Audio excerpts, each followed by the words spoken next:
네, 안녕하십니까. 네, 이제 4월입니다. 4월. 이제 오늘 오면서 보니까 벚꽃하고 뭐 개나리꽃이 다 폈네, 이거죠? 네, 만개했습니다. 만개. 다음 주 되면 떨어질 것 같아요. 자, 이제 오늘은 360쪽 갈 차례입니다. 360쪽. 그 저당권의 효력. 자, 저당권 그러면 저당권 항상 할 때 우선 변제권 이렇게 공부한다 그랬죠? 우선적으로 변제받는 권리가 저당권이에요. 저당권. 자, 그럼 예컨대 이제 갑이 자, 이 부동산을 건물이나 땅을 우리 재핀다 그러죠? 재피는 게 저당권 설정하는 겁니다. 저당권을 설정하는 사람, 재피는 사람, 이 사람 소유자죠. 결국 소유자가 자기 집을 재핀다는 거죠. 이걸 재펴서 이제 돈을 빌리는데 1억을 빌렸다. 그러면 이제 이건 이제 피담보 채권이라고 그래. 자, 이 담보가 붙어 있는 채권이라는 거죠. 지금 1억이라고 하지만 원금이고 뭐 이자, 위약, 1년분 지연배상, 그다음에 저당권 실행비용 요 5개를 합해서 우리가 피담보 채권이라 그래요. 되게 이제 이게 확실하지 않으니까 뭐 은행에서는 되게 제일금융권은 한 20% 정도 더 잡고, 어떤 데는 한 10% 더 잡고요. 제2금융권은 한 30% 더 잡고 이렇게 되죠. 이 채권이 이제 딱 확정이 돼 있으니까 확정. 뭐 1억 2천, 1억 2천, 1억 3천, 1억 3천 확정돼. 이건 이제 보통 그냥 저당권이라 그래요. 근데 여러분들이 이 보통 저당 못 봤을 거예요. 거의 지금은 건저당입니다. 자, 건저당은 채권 액수가 확정이 안 돼 있어요. 안 돼 있고, 채권이 이렇게 정간 변동한다는 거죠. 자, 일단 최대 한도만 잡고 채권이 확정 안 돼 있는 게 건저당입니다. 이건 예외인데, 여러분들 이걸 원칙으로 알고 있단 말이야. 이건 조금 이따 예외적으로 조금 이따 하고요. 이제 보통 저당부터 갑니다. 이제 저당권은 채권이 확정돼 있어야 돼요. 등기에 대해서는 가장 나오는 게 이제, 자, 저당권의 필요적 등기사항이 이 채권액, 확정된 채권액. 자, 1억 2천. 근데 그냥 공부를 1억을 하겠습니다. 채권액. 그리고 이제 채무자 1억. 갑이 돈을 1억 빌렸다. 채무자. 채무자, 갑. 다음 저당권자, 은행, 우선 지점. 이렇게 되죠. 이게 필요적 계산입니다.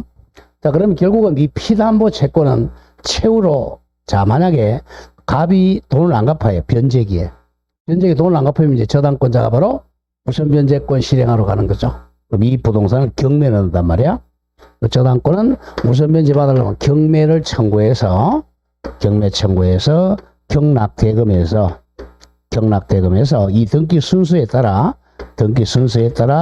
우선 변제 받는 게 바로 저당권입니다. 자, 그럼 여기서 이제 경락이 만약에 4억에 경락이 됐다. 경락인을 정이 4억을 딱 납입하는 순간 우리 민법 187조에 배웠죠? 그래서 경락인은 소유권 취득했고 소유자가 바뀌었잖아요. 갑이 소유자가 아니라 정의 소유자도.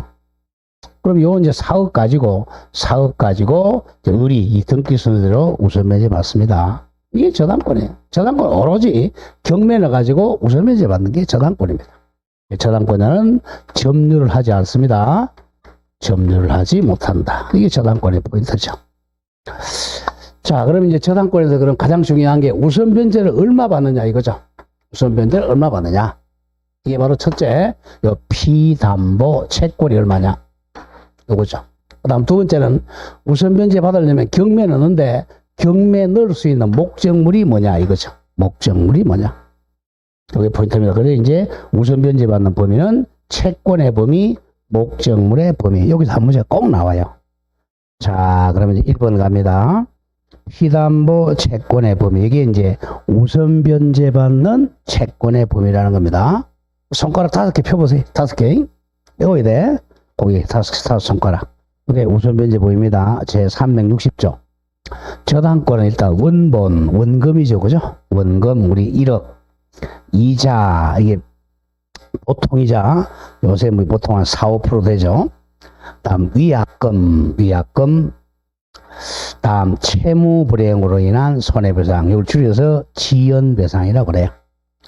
및 저당권 실행 비용 그 5가지를 피담보 채권이라고 그래. 을 담보한다.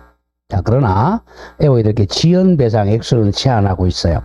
지연 배상에 대해서는 원본의 이행기를 경고한 후 1년분에 한해서만 저당권을 실행할 수 있다는 것은 우선 변제 받을 수 있다. 지연 배상은 1년분만 우선 변제 받습니다.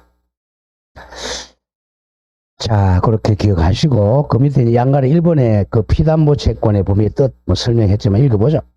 피담보 채권이란 선순위 지금 저당권자가 후순위보다 더 우선해서 변제받을 수 있는 채권의 범위를 피담보 채권이라 그래요. 다음 양가로 3번 좀 조심하고요.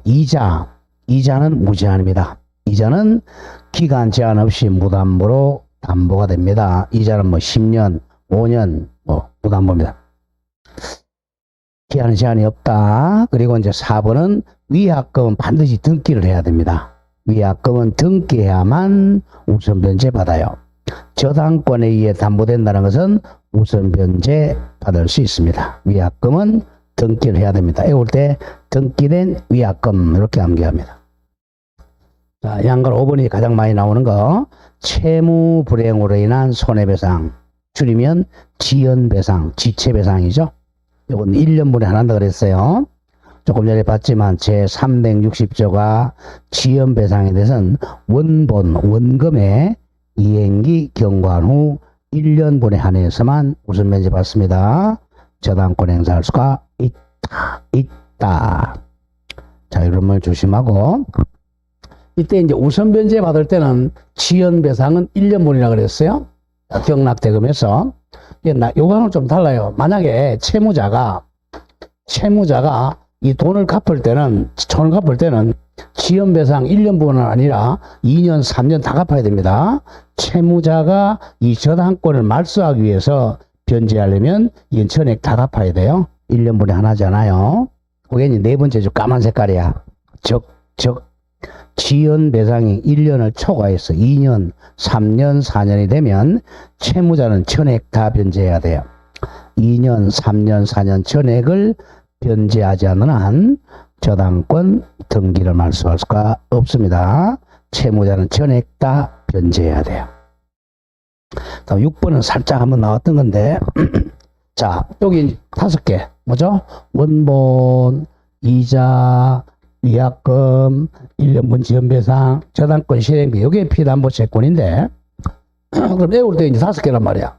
근데 어른 이제 점유를 못하니까 이 물건에 하자가 있을 때 하자하고는 상관이 없잖아. 점유 안 하니까. 하자로 인한 손해배상은 여기 들어가지 않아요. 그게 6번 얘기죠. 저당 목적물의 하자로 인한 손해배상금은 저당권자가 점유하지 않으니까 피담보 채권 범위에 속하지 않습니다. 그 피담보 채권 범위에 속하는 건 5가지밖에 없어요. 원본, 이자, 위약금, 1년분 지연배상, 저당권 실행비용만 우선 면제 받습니다.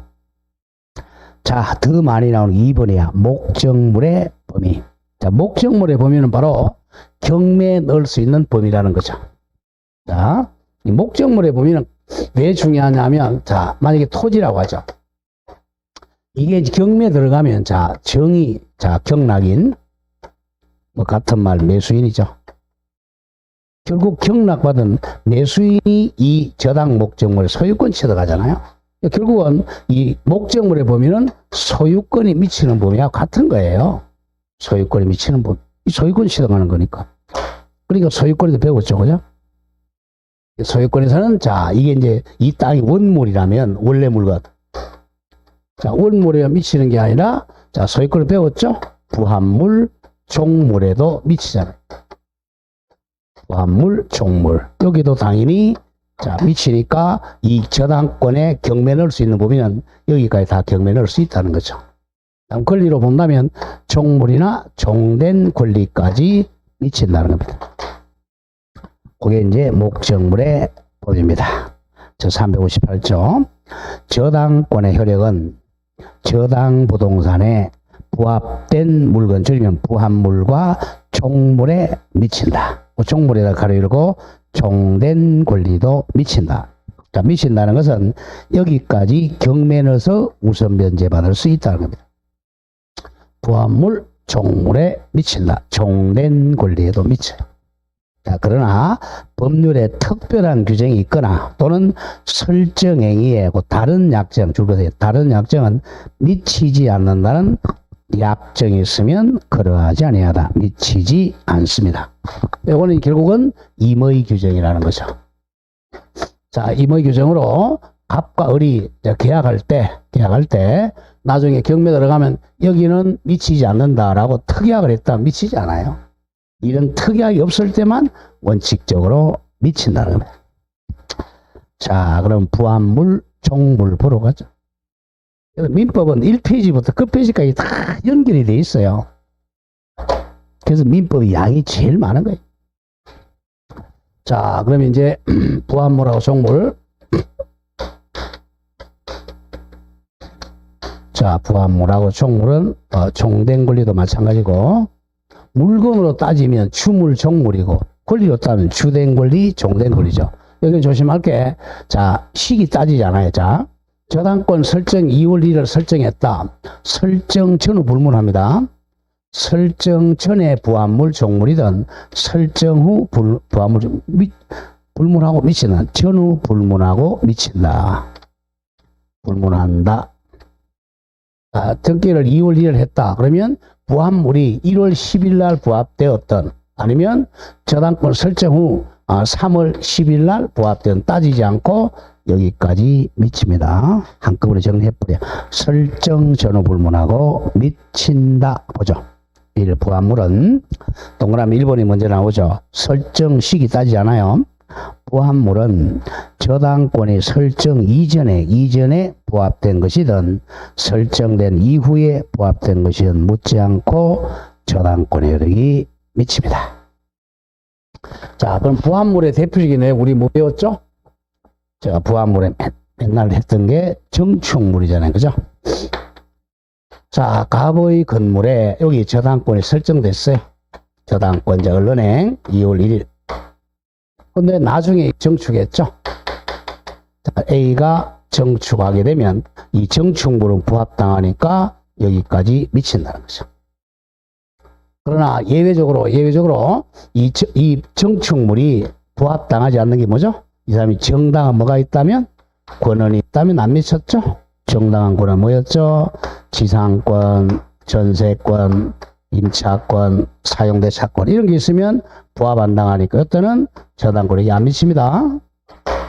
이 얘기잖아요. 부합물. 뭐 종물은 마찬가지. 종물은 여기가 만약에 종물 횟집이다. 횟집에 대한 종물은 뭐죠? 횟집에는 뭐가 있어야 되죠? 수족관 건물이 있어야 되죠? 수족관, 여기 종물이죠. 그럼 요 횟집에 대한 저당권은 수족관에다 미친다는 거죠. 그러나 예외적으로 정당한 권한이 있으면 안 미칩니다. 자, 그거 보러 가죠. 부합물. 오른쪽에 동그라미 3번부터 먼저 갑니다. 3번. 동그라미 3. 건물의 정축 부분. 요게 이제 부합물이잖아. 부분이 기존 건물에 부합하여 별개의 독립물로서 효용을 갖추지 못하는 이상 기존 건물에 대한 저당권은 건저당은 마찬가지 부합된 정축권의 효력이 미친다. 고로 앞에서 배웠어요. 기존 건물에 대한 경매 절차에서 경매 목적물로 평가되지 아니었을지라도 당연히 경락인은 정축된 부분의 소유권을 취득한다. 3번을 먼저 정리하고 그 다음에 동그라미 2번으로 올라갑니다. 조심해야 돼. 수목이나 미분리 과실도 부합물이죠. 토지 저당권에게 미치는 것이 원칙이다. 자, 갑의 토지에 저당권이 설정됐어. 그리고 나서 여기 이제 나무를 심었다. 수목. 여기에 미분리 과실이 있다. 이거는 토지의 구성 부분이니까 당연히 미치겠죠. 근데 예외적으로 안 미치려면 이걸 뭐 갖추면 되죠? 명인 방법을 갖추면 이거는 소유자가 다르죠. 이때는 안 미치겠죠.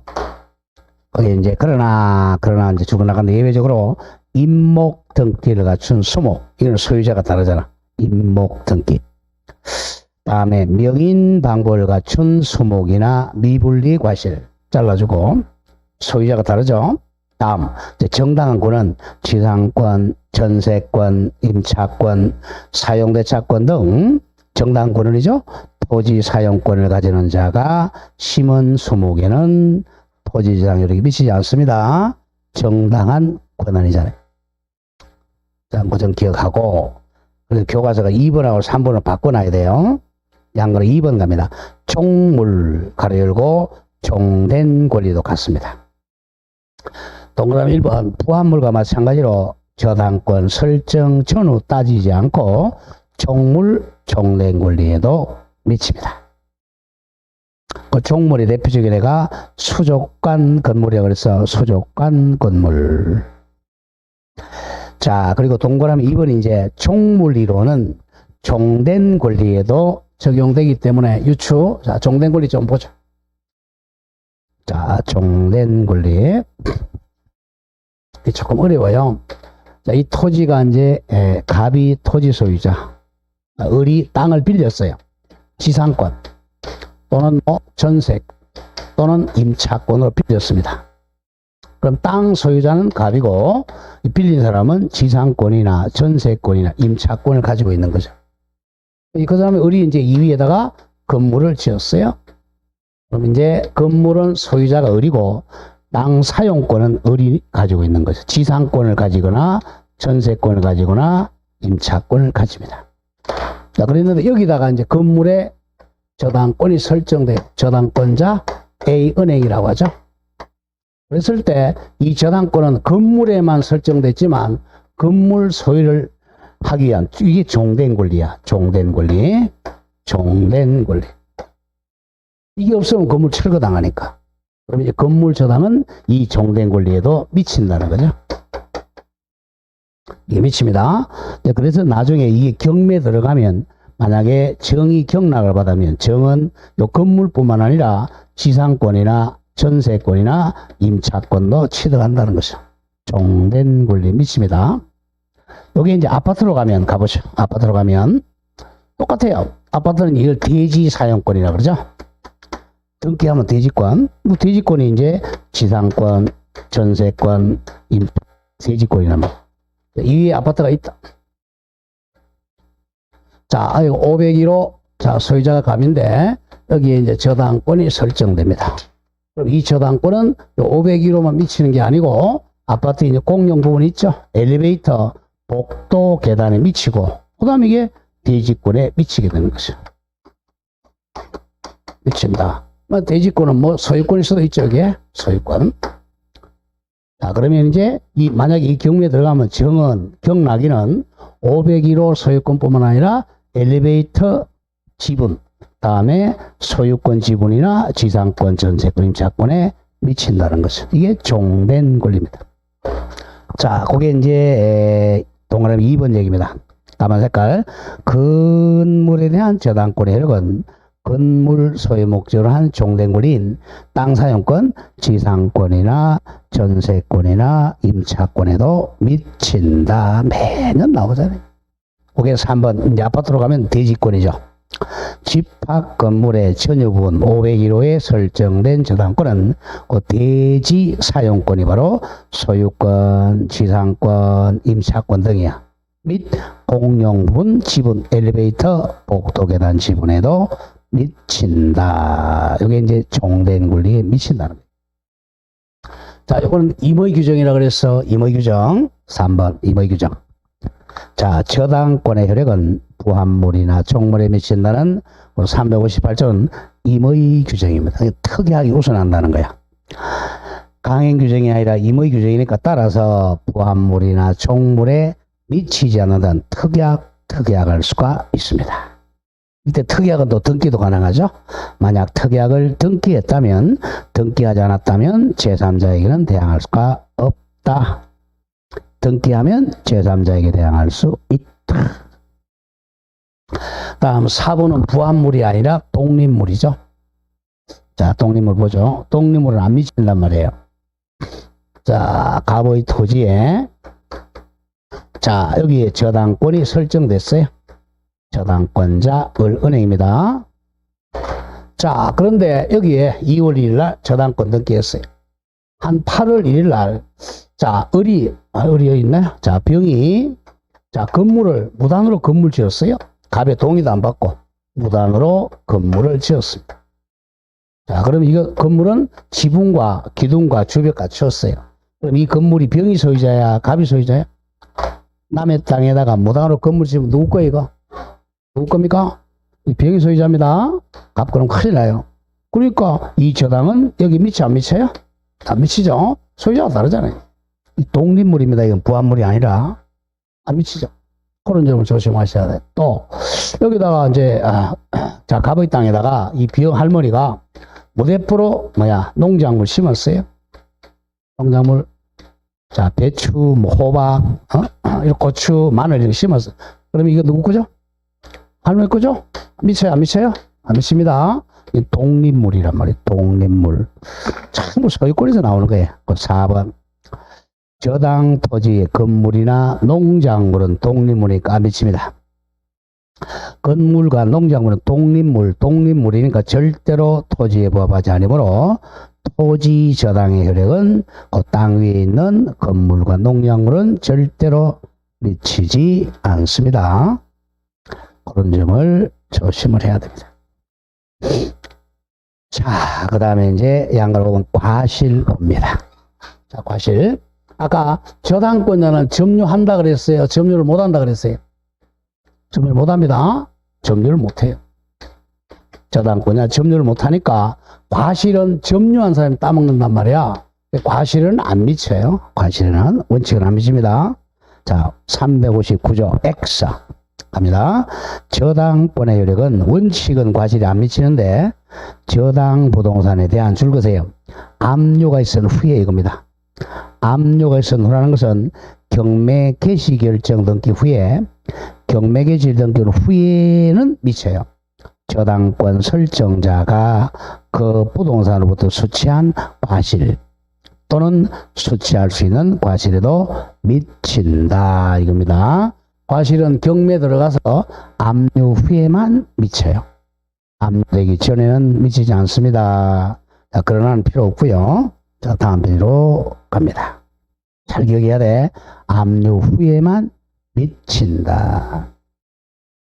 자, 그 다음 페이지 가면 동그라미 2번에서 이 동그라미 2번 세 번째 줄이라고 심표담. 자, 위 규정에서 자, 줄을 나가죠. 과실은 항상 천연과실과 법정과실도 당연히 포함하므로 과실거는 무조건 천연과실, 법정과실을 떠올라야 돼. 저당 부동산에 대한 압류가 있으면 이제 과실이 미치겠죠. 압류 이후에 저당권 설정자의 부동산에 관한 차임 동그라미 치세요. 차임이 바로 법정과실이잖아.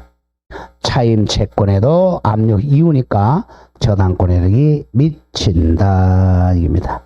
차임도 압류 후에는 미칩니다. 자, 그럼 밑에 예제 문제 한번 볼까요? 예제 문제가 1번 법률상 특별한 규정이나 당사자의 약정이 없는 경우, 자, 임의 규정이라는 거죠. 약정이 없는 경우 임의 규정, 저당권에 미치는 것을 모두 고른 것은 아까 어디 미쳤죠? 부합물, 종물, 설정 전후 불문한다. 자, 기억. 저당권 설정 이전에 저당 부동산에 종물 나왔네요. 종물은 설정 전후 불문하고 종물로서 분리 반출되지 않은 것에 미칩니다. 미연. 저당권 설정 이후에 저당 부동산 부합물로서 분리 반출되지 않은 것 미칩니다. 디귿. 저당 부동산에 대해 압류 이전 나왔네요. 이전 그러면 과실 나오겠네요. 이전에 저당 부동산으로부터 발생한 저당권 설정자의 차임 채권. 차임은 법정과실이죠. 법정과실이니까 압류 이전에는 안 미친다 그랬죠. 차임은 압류 이후에만 미쳐요. 답은 기억 미연 찾아라는 겁니다. 디귿은 압류 이전은 이후라고 바꿔야 미치는 거야. 압류 이후에만 차임에 미칩니다. 자, 그 밑에 2번 볼까요? 저당권에서 틀린 것. 1번은 매년 나오는 거예요. 조금 전에 했던 거죠. 저당권자는 점유를 못하니까 물청 중에 뭐가 없다고? 반환청구권 없다. 이 매년 나오는 겁니다. 1. 저당권자는 점유를 못하니까 목적물 반환청구권을 갖지 않는다. 정확하고. 2번 저당부동산 종물은 미칩니다. 종물에는 저당권의 효력이 미치지 않는다는 약정하면 안 미치죠. 약정은 등기해야 대항력이 있죠. 약정은 등기하지 않으면 제3자에게 대해서 효력이 없다. 무조건 물건에서는 등기 안 하면 대항력이 없어요. 3번. 그럼 답이 2번이네. 틀린 거 2번. 3번. 원본의 반환이 2년간 지체됐네요. 2년 지체되면 경매 들어가면 지연배상은 1년만 우선변제 받지만 채무자가 갚을 때는 다 갚으라 그랬죠. 2년 지체되면 채무자는 원본과 지연배상금 2년치 전부 변제해야죠. 전부 변제하여야만 저당권 등기 말소를 청구할 수 있습니다. 4번은 부종성인의 수반성. 저당권은 그 피담보 채권과 분리하여 다른 채권 담보하지를 못한다. 5번은 전번주 했던 거네. 5번. 자, 물상대입니다. 물상대. 저당권이 설정된 토지가 공익사업법 줄여서 공치법에 따라 줄거세요. 협의취득은 물상대에 못한다 그랬죠. 협의보상금은 협의취득금은 매매하고 똑같으니까 저당권자는 토지 소유자가 수령할 그 협의보상금에는 물상대할 수가 없다. 굉장히 중요해요. 자, 이렇게 해서 이제 미치는 부위 받고 오른쪽 갑니다. 우선 변제 받으러 가요. 우선 변제적 효력.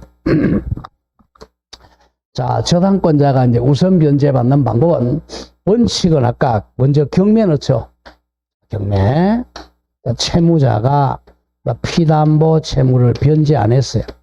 변제 안 하니까 저당권자 자기 자신이 자, 경매 넣어가지고 여기서 우선 변제 할 수 있고요. 그 다음 다른 사람이 경매 넣으면 여기에 배당 참가해서 우선 변제 받을 수도 있습니다. 그 얘기에 동그라미 1번. 자, 저당권자가 변제받는 방법 1. 저당권자가 담보권 실행을 위한 경매. 이걸 줄이면 임의 경매죠. 확정 방문이 필요 없어요. 담보권자니까 담보권 실행을 위한 경매 줄여서 임의 경매를 신청해서 우선 변제 받을 수 있습니다. 이때는 담보 물건이니까 집행권한이 필요 없어요. 집행권한의 대표적인 애가 확정 판결입니다. 확정 판결은 필요 없다. 그 다음에 두 번째는 2번. 일반 채권자 등 제3자가 다른 사람이 경매 신청할 때 자기가 우선순위에 따라 변제받을 수 있습니다. 자, 그렇게 기억하면 되겠고. 자, 맨 밑에 양가로 2번에 우선 변제 순위는 뭐 아직 꺼내오지 마시고 1. 일반 채권자에 대한 항상 우선하죠. 저당권자는 우선 변제권이 원칙적으로 일반 채권자보다는 우선합니다. 자, 그 정도만 기억하시고요. 자, 다음 페이지로 가죠. 방가로 4번. 다른 저당권과의 관계. 항상 기억할게. 이 부동산에, 자, 1순위의 저당권자, 2순위의 저당권자, 3순위의 저당권자, 뭐, 정이 있다고 하죠. 자, 그럼 경매 들어가면, 이게 만약에 1억 5천에 경락이 됐다. 1억 5천만 원. 이게 전부 피담보 채권은 1억씩이라고 하죠. 자, 그러면 이 다른 사람 아무도 없다고 하죠. 1순위 저당권자 제일 먼저 받는단 말이에요. 1억. 그럼 2순위 저당권자 1억 받는데 5천밖에 없잖아요. 그죠? 그럼 얼마 못 받았죠? 마이너스 5천 못 받았어요. 여기는 빵원 받죠? 이는 아예 마이너스 1억 다 못 받았어요. 자, 그래도 항상 경매 들어가면 요걸 말소 기준이라고 그래요. 최선순위부터 말소시켜요. 이것도 말소되니까 다 말소됩니다. 얘는 돈 다 받고 말소되지만 얘는 5천밖에 못 받고 말소당하잖아. 얘는 땅은 10원도 못 받고 말소당해요. 그럼 뭐가 말소당했어요? 저당권만 말소당했어요. 그럼 얘는 돈을 받았으니까 채권도 소멸되고 저당권도 소멸돼요. 얘는 저당권은 소멸됐지만 채권 얼마 남았어요? 5천만 원 채권 아직 남아 있습니다. 얘는 얼마 채권 남아 있어요? 1억 채권은 남아 있어요. 그럼 채권과 물권을 구별 잘해야 돼. 채권은 누구에 대한 권리야? 채무자, 그죠? 채무자 갑에 대한 권리는 남아 있단 말이야. 이 집에 대한 권리는 다 날라갔죠? 저당권은 어디에 대한 권리야? 저당권은 뭐야? 저당권은 물건이잖아. 물건은 객체가 뭐예요? 물건이야. 물건에 대한 저당권을 다 소멸했어요. 그럼 이 집주인이 누구랑 바뀌었어? 이제 경락인에 넘어갔죠? 집주인이 경락인이죠? 그럼 얘네들은 경락인한테 가서 돈 달라 소리 할 수 있어? 없어요? 안 되죠? 그 개념을 알아야 돼. 그냥 무대포로 공부하지 말고 채권은 채무자한테만 주장하는 거예요. 물건은 누구한테만 주장하는 거야? 물건한테만 주장하는 거야. 사람한테 주장하는 게 아니야. 그러든지 얘는 저당권 없고 채권은 누구한테 가야 돼? 자, 이 옛날 집주인 갑한테 가야 돼. 갑한테 가면 돈 10원도 없어요. 그럼 게임 끝난 거죠, 그죠? 못 받아요. 이렇게 되면 이게 채권이에요. 자, 그런 점을 조심해야 됩니다. 항상. 자, 그러면 어떻게 돼요? 저당권은 후순위는 못 받을 수도 있다는 거야. 경락대금이 낮으면. 그게 4번 얘기입니다. 저당권이 설정된 부동산이 경매가 되면 그 부동산에 있는 모든 저당권은 당연히 소멸합니다. 자, 그리고 이제 저당권은 그 순위에 따라 배당만 받을 뿐이지 저당권은 전부 소멸합니다. 자, 저당권은 담보물권 다 소멸해요. 자, 그러면 이제 실무상 가면 이제 여기 저당권하고 똑같은 효력이 뭐가 있어요? 좀 더 효력이 담보 가등기 있죠? 담보 가등기. 이 가등기 담보. 담보 가등기도 소멸하는 거죠.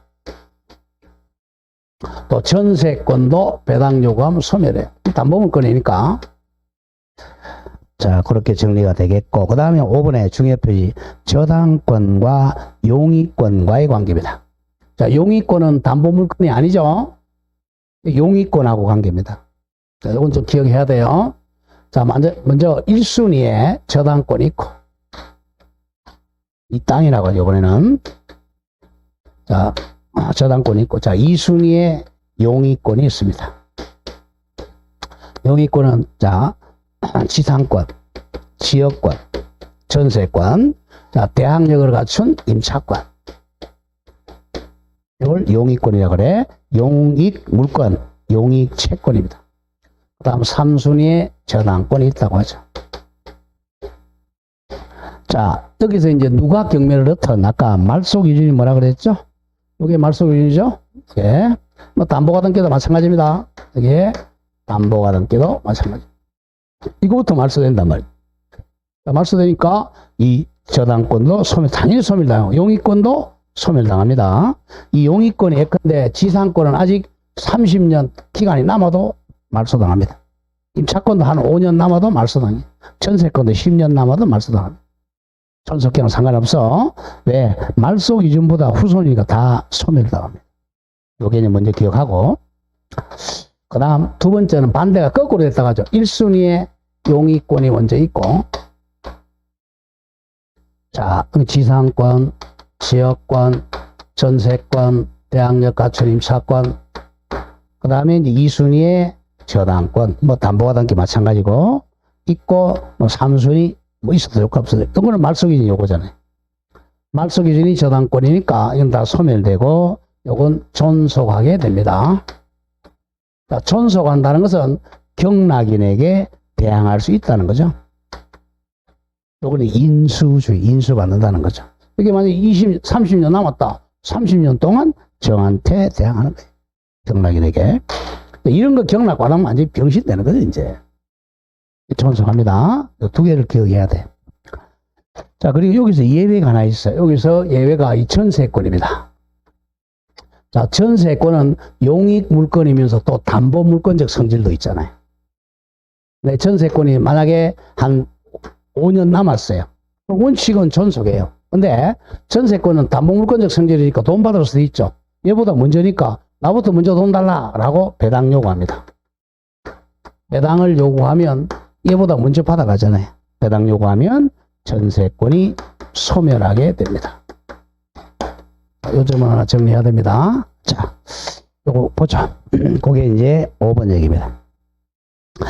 동그라미 1번 저당권 설정 등기 전에 이쪽이네요. 저당권 설정 등기 전에 용익권, 지상권, 다음에 지역권이 빠져 있어요. 지상권, 지역권, 전세권, 대항력에 있는 임차권이 설정된 경우에는 용익권자가 후순위니까 용익권자는 소멸하니까 경락인에게 대항할 수가 전이니까 경락인에게 대항할 수가 있다 존속합니다. 자, 그 다음에 이제 거기 동그라미 3번부터 먼저 갑니다. 동그라미 3번 요거 전세권 얘기입니다. 교과서 순서가 막 엉망입니다. 엉망. 남의 책을 뺏겼으니까. 동그라미 3번 다만 전세권의 경우는 제1순위 저당권보다 선순위인 경우에는 예외적으로 전세권과 배당 참가 간의 요구입니다. 배당 요구하면 소멸한다. 즉 최선순위 전세권자는 전세권의 존속을 선택할 수 있고 또는 소멸과 함께 배당 요구하여 우선 변제 받을 수도 있다. 이겁니다. 자, 그리고 이제 동그라미 2번 이쪽이네요. 이쪽에 저당권 설정 후에 용익권이 설정된 경우 용익권을 소멸하죠. 용익권을 소멸하니까 용익권자는 경락인에게 대항할 수가 없다 소멸합니다. 자, 거기서 즉 세 번째 줄 제1순위 저당권 설정 후에 용익권이 설정되면 소멸하겠네요. 다시 제2순위 저당권이 설정된 다음 이겁니다. 저당권이 있고 중간에 용익권이 있고 또 저당권이 있다는 거죠. 이때 얘가 경매 신청하든 말소는 1순위부터 하니까 요거 소멸한다는 거예요. 제2순위 저당권자의 경매 신청으로 경락된 경우라도 용익권은 중간에 있으니까 소멸당합니다. 그런 점을 조심합니다. 자, 밑에 4번에 일괄 경매 청구권. 그 옆에 적으세요. 일괄 경매 청구권은 자, 법지와 반대입니다. 요건이 법정지상권하고 요건이 완전히 반대입니다. 요건이 반대가 돼요. 법정지상권 조금 이따 하겠지만 법정지상권하고 일괄경매청구권은 성립 요건이 완전히 반대입니다. 자, 일괄경매청구권 보죠. 그 옆에 살짝 적어도요. 일괄경매청 나대지입니다. 나대지란 말이 나와야 돼. 우리 일괄은 2개 이상을 한꺼번에 하는 걸 일괄이라 그러잖아. 일괄 경매 청구권. 일괄. 나대지가 돼야 됩니다. 여기가 갑이 토지 소유자입니다. 나대지예요. 나대지라는 것은 이 위에 건물이 없다는 거죠. 여기다가 이제 저당권이 설정돼요. 저당권자를 2월 1일 날 설정했어요. 저당권 설정할 당시 건물이 없었어야 돼요. 이 사람은 저당권 설정해 준 자. 자, 그러고 나서 이제 저당권이 설정되고 나서 나중에 여기다가 이제 건물이 지어진다는 거죠. 8월 1일 날 갑이 이제 건물을 신축하게 됩니다. 그럼 소유자 같아졌죠? 나중에 같아집니다. 그러면 이 토지 저당은 소유자 같은 갑의 이 건물에 미치지 않는다? 아까 배웠어요. 미친다, 안 미친다? 미쳐요, 안 미쳐요? 이거 안 돌아갑니까? 아까 배웠잖아요. 이거 부합물이야, 부합물 아니야? 에? 아까 배웠잖아요. 이거 건물은 토지의 부합물이야, 부합물 아니야? 보안번 아니잖아요. 그러니까 안 미치지. 이거 미친다 그런 사람은 정말 돌아온 사람이야. 정신 나간 사람이야, 지금. 이걸 남자라고 하면 이 여자야. 남자하고 여자하고 다르잖아요. 소유자 같다고 그러면 안 돼요. 별개입니다. 등기부가 다르잖아. 이건 토지 등기부고 이건 건물 등기부야. 어떻게 토지 등기부가 건물이 미쳐요. 그래서 안 미칩니다. 안 미친. 그래서 학생이 잘 틀려. 미친다. 정신 돌아온 사람이. 그게 기본이 안 됐다는 거야. 땅하고 건물은 전혀 별개예요. 안 미칩니다. 안 미쳐요. 그러면 나중에 만약에 갑이 돈을 안 갚았어요. 돈을 변제하지 않으면 안 미치니까 뭐만 경면해야 돼? 땅만 경면해야 돼요. 건물은 경면을 못 넣어요. 원칙은. 그럼 건물이 경면을 못 넣으면 땅만 경면하면 정이 만약에 이제 경락을 받았어요. 땅은 정의 거고 건물은 누구 거야? 갑의 거죠. 이 사람 땅 사용권이 없으니까 정이 야 임마 건물 철거해 그럼 건물 철거당해야 돼요. 그래서 이제 우리 사회적 경제적 불이익을 방지하기 위해서 안 미치지만 예외적으로 한꺼번에 경매 청구할 수 있도록 특칙을 만든 게 365조예요. 일괄 경매 청구권 인정합니다. 요건을 잘 외워야 돼. 그래서 일괄 경매 청구하면 자, 이 건물에서 5억에 경락이 됐고 별개의 건물이니까 따로따로 경매합니다. 5억에 경락이 됐고 땅에서 3억에 경락이 됐어요. 근데 사실은 이 돈을 얼마 빌렸느냐? 3억 5천에 빌렸어요. 그럼 이 사람은 여기서 3억 받았죠, 그죠? 여기는 거기 5천만 원 여기 가서 받을 수 있느냐? 안 돼요. 왜? 여기 안 미쳤으니까, 그죠? 그 점을 조심해야 됩니다. 자, 보세요. 365조. 자, 동그라미 크게 쳐. 토지를 목적으로. 토지가 나대지입니다. 나대지를 목적으로 저당권을 설정한 후에 그 설정자 갑, 나대지 저당권에서 갑이 그 토지의 건물을 촉조한 때는 잘라주세요. 땅 주인도 갑이고 건물 주인도 갑, 소유자 같아야 돼요. 소유자 같아졌을 때 저당권자 어른 토지와 함께 그 건물에 대해서도 경매를 청구할 수가 있다. 하이한다가 아니고 할 수 있다야. 할 수 있다. 그러나 그 뒤에 걸 더 많이 내요. 그 건물 경매 대가는 우선 변제받을 권리가 있다 없다? 없다. 이게 포인트예요. 왜냐하면 토지 저당은 건물에 미치지 않으니까 건물 경락 대금에는 우선 변제받을 권리는 없다는 겁니다.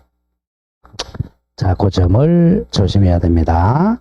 자, 오른쪽에 이제 요건 보도록 하죠. 요건. 자, 요건을 더 많이 냅니다. 1번. 저당권 설정할 당시 건물이 없었어야 돼요. 옆에 적어서 나대지. 같은 말은 나대지의 저당권이 설정될 것. 그렇게 해보세요. 나대지의 저당권이 설정될 것. 그러니까 저당권 설정 당시는 건물이 없었을 것 겁니다. 그 다음 2번 경매 앞에다 일괄 넣으세요. 일괄 경매 청구 당시에는 소유자가 건물 가지고 저당권 설정자 갑이 소유하는 건물일 것.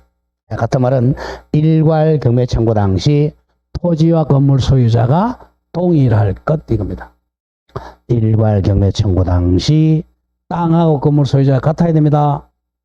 상식적으로 보세요. 자, 갑이 을에게 돈을 안 갚아서 변제 안 했어요. 안 했습니다. 근데 만약 이 건물이 병이 소유자라고 하죠. 병이 소유자라면 소유자가 다르잖아. 갑이 돈을 안 갚았는데 병의 건물에 경매하면 되겠어요? 말이 안 되잖아요. 생각해보세요. 여기서 우리 공부하고 있는데 그래서 야 너네 있잖아. 땅 주인이 돈 안 갚았다고 너네 집 경매 들어왔다. 미친놈이지 이거는. 말이 안 되죠. 반드시 소유자가 같아야 경매를 할 수 있습니다. 소유자가 같아야 됩니다. 자, 그래서 동그라미 1번 갑니다. 원칙적으로는 저당권 설정자 갑이 건물을 축조한 경우만 인정이 됩니다. 소유자 같아야 돼요. 따라서 안 되는 거. 저당권 설정자 갑이라고 놓으세요. 갑으로부터 토지 용익권을 취득한 자 병 또는 토지 양의 양수인 병이 건물을 신축한 경우는 소유자가 다르니까 일괄 경매할 수가 없다 이겁니다. 땅과 건물의 소유자가 다르면 안 돼요. 근데 중요 표시 2번. 다만 조심하세요. 이겁니다. 자, 여기서 이제 병이, 자, 이거죠. 갑이 병한테 땅을 빌려줘서 지상권으로. 그럼 병이 지상권자야. 그리고 지상권자가 이 건물을 지었어요. 그럼 건물 소유자죠. 그리고 나서 이 지상권자가 땅을 샀습니다. 땅을 샀다. 아니면 또 갑이 건물 살 수 있겠죠. 갑이 이 건물을 사가지고 건물의 소유자가 갑이 됐죠. 그럼 소유자 같아졌잖아. 소유자 같으니까 일괄경매할 수 있다죠. 자, 소유자만 같으면 일괄경매 가능해. 다만 제3자 병이 토지의 건물을 축조한 경우라도 그 후 저당권 설정자 갑이 건물의 소유권을 취득한 경우에는 소유자 같아요. 그러면 저당권자는 일괄경매할 수가 있다. 자, 3번은 안 되는 것도 저당권 설정자 갑이 건물을 신축한 경우라도 제3자 병이 이를 양도받아 소유권을 취득하면 병이 소유자죠. 땅하고 건물 소유자 다르잖아. 일괄경매는 안 된다. 인정되지 않습니다. 자, 양가로 4번 효과로입니다. 효과는 자 조심할게. 이 사람은 할 수 있다 그랬어요. 하이한다가 아니고 할 수 있다. 땅만 경매 넣을 수도 있고 건물 함께 할 수 있다. 선택입니다. 할 수 있다. 만약에 이제 일괄 경매했다면 법원에서는 항상 같은 사람한테 경락시켜야 돼. 땅도 정에게 건물도 정에게 경락을 시켜야. 그래야 이 건물이 철거가 안 되는 거죠. 항상 같은 사람에게 경락시켜야 됩니다. 다른 사람한테 경락시키면 안 됩니다. 그게 1번 얘기입니다. 일괄 경매를 청구하면 경매번호는 반드시라고 적으세요. 반드시 땅과 건물을 동일인 같은 사람에게 매각해야 됩니다. 그래야 건물이 철거 안 돼요. 그리고 시험은 2번을 답으로 굉장히 많이 내요. 일괄 경매된 경우에도 건물은 저당권의 목적물이 아니므로 건물 경매 대가로부터는 우선 변제 받을 수 있다 없다. 이 점을 조심해야 됩니다. 땅에만 우선 변제 받고 건물은 우선 변제 받을 수가 없다. 자, 그러면 다음 문제 한번 가볼까요? 자, 예제 조금 어렵지만 가보죠. 예제 1번. 자, 갑은 을 소유 X 토지의 저당권 취득하였다. 자, 갑이 X 토지 저당권자입니다. X 토지에 Y 건물이 존재할 때 갑이 X 토지와 Y 건물에 대해 일괄 경매 청구할 수 있는 경우를 모두 골라라. 땅하고 건물 소유자 같은 거 찾아라는 거죠. 저당권 설정 당시는 나대지였어야 돼. 나대지. 자, 가보죠. 기업. 갑이 저당권자죠. 저당권 취득하기 전 이미 X 토지 위에 을의 Y 건물이 존재했습니다. 이 나대지야? 나대지가 아니야? 나대지 아니죠? 저당권 취득 당시에 건물이 있었잖아. X 안 돼요. X. 자, 그러면 답은 결국 2번 아니면 4번이네. 그러면 기억 들어가면 안 되니까, 그죠? 그러면 니은은 풀 필요가 없는 거예요, 사실은. 그럼 디귿만 풀면 돼. 실제 시험장. 디귿 한번 볼까요, 디귿?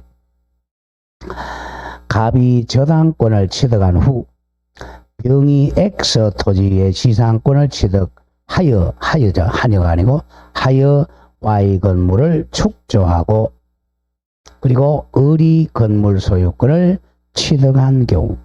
자, 땅이 소유자가 을이고 건물도 을이 소유권 취득했죠. 땅하고 건물 소유자 같은 사람이죠. 그럼 이거 일괄 경매 되겠네. 답은 디귿이 들어가야 돼. 답이 4번이 되죠. 그러면 니은은 시험장에 안 풀어도 되지만 여기서 한번 풀어보겠습니다. 니은 갑이 저당권을 취득한 후 자, 을이 X 토지의 Y 건물을 축조하고 소유하고 있던 경우. 땅은 소유자가 누구죠? 을이죠. 건물 소유자 누구야? 을. 소유자 같잖아. 그러니까 일괄경매 가능합니다. 니은 디귿은 땅하고 건물 소유자가 같으니까 일괄경매 가능합니다. 근데 기역은 처음부터 건물이 있었으니까 X 안 돼요. 자, 그 다음에 이제 5번 가보죠. 제3취득자의 지위. 이건 중요 표시하세요. 이것도 매년 나와요. 중요 표시 해놓고, 중간에 잘리니까, 조금 쉬었다 들어가 있습니다. 조금 쉬었다, 그죠?